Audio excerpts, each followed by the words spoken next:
Arratsaldeon, Ima. Arratsaldeon. Lehendabiziko galdera.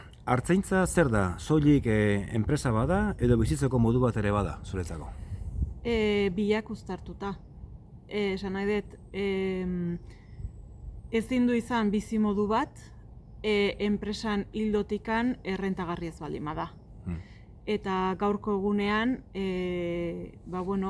produktu bat ateratzen dugun momentutikan, bai trazabilidadean, bai mila gauzatan, enpresan parte txiki bat daukau. Nik beti esaten dut, gure etxeak diela, enpresa txiki batzuk izango balira, non bai kalidadea, bai produkzio katea, bai mantenimentua, bai komertzialak, bai dena gukea. Orduan, mila gauza jakin behar ditugu, oso gutxi, baina danetan defendatzen jakin behar dugu. Azkenean egunerokotasunean danetikak egin behar dugulako, ez?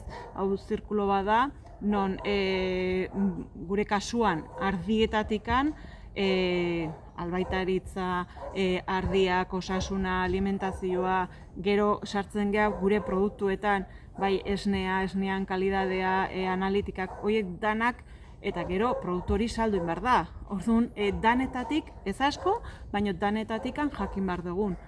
Eta bizitzeko era dela esaten dugu, hemen ez dagolako ez egunik eta ez ordurik.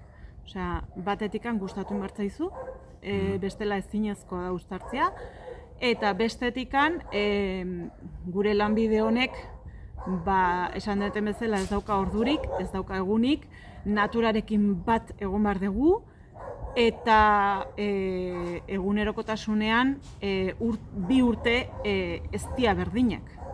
Alegia esan nahi dut, belarra ekoizteko momentuan, ardiak adibidez, larratzeko garaian, segun ze urte dan, segun ze larre dagon, segun uraldia nola dagon, guk pixka bat puzle hori enkajatu behar dugu. Eta bestetikan, leheno zan bezala, ez hainbeste, baino eskulana behar da.